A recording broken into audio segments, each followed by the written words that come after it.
నమస్తే, బతుకే ఓ కళకు స్వాగతం. 2009లో నేను కుటుంబంతో సహా హరిద్వార్కి వెళ్ళినప్పుడు అక్కడ సాయంత్రము హర్కా పౌడ్ అనే ప్లేస్ దగ్గర సాయంత్రం 6 గంటలకు గంగకు హారతి ఇచ్చేటువంటి దృశ్యాన్ని చూశాను. అది ప్రతిరోజు ఆ సమయానికి అక్కడ హారతిస్తారని తెలిసింది. ఆ మనోజ్ఞ దృశ్యాన్ని, హారతిచ్చే దృశ్యాన్ని చూశాక నేను రాసిన కవిత నదికి నీరాజనం. దాన్ని నేను ప్రస్తుతం ఇప్పుడు అమెరికాలో జోర్దాన్ సరస్సు తీరంలో కూర్చొని దాన్ని ఇప్పుడు మీకు చదివి వినిపిస్తున్నాను. కవిత పేరు నదికి నీరాజనం. రాత్రి ఇక కౌగిలిస్తుందనగా హర్కా పౌడ్ వెల్తురు కళ్ళతో ముస్తాబవుతుంది. పక్కన గంగ ఎప్పటిలాగే శీతలంగా దీవెనలా ఓదార్పులా ప్రవహిస్తూ ఉంటుంది.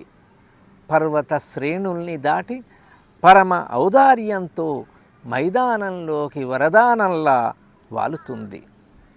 వేల నేత్రాలు ఒడ్డున ఉత్సవాసక్తితో నిండుగా పూసిన పువ్వుల్లా విచ్చుకుంటాయి. అప్పుడు హర్కా పౌడు సంరంభంతో గంగా నదికి హారతి పడుతుంది.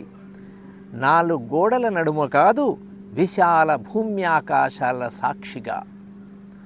ప్రమోద ఘంటికలు నదీ సంగీత రవళులకు జతై నినదిస్తున్నాయి.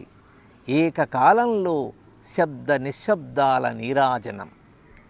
హారతి కాంతిలో గంగా సౌందర్యం ప్రకాశోజ్వలమై ఒడ్డున కళ్ళ లోగిళ్లకు పరవశ కిరణాలనందిస్తున్నది. తడీ వెల్తుల్ల జుగల్బందీ ఈ ఉత్సవం. ఉత్సవంలో నది మాత్రమేనా, రాత్రి సైతం వెలిగిపోతున్నది. హారతి నదికే అనుకున్నా, నదిని నిరంతరంగా సృజిస్తున్న హిమాలయానికి కూడా. హారతి నదికే అనుకున్నా, నదిని నిరంతరంగా సృజిస్తున్న హిమాలయానికి కూడా. గంగేమిటి కదిలే హిమాలయమే కదా, గంగేమిటి కదిలే హిమాలయమే కదా, హారతి పడుతున్నారు కదా అని నది తన నడక నాపి ఉత్సవమూర్తిలా నిల్చోవడం లేదు.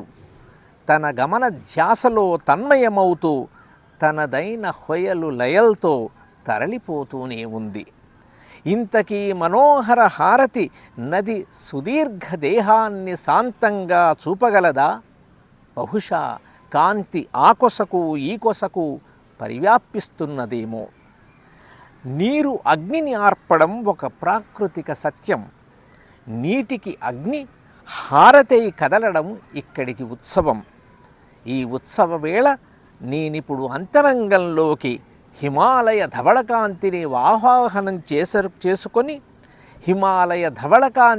ఆవాహన చేసుకొని ఈ దయామయి గంగలోకి పదిలంగా ప్రార్థనగా ఓ దీపపు దొప్ప వదులుతున్నాను 4 పూలతో సహా.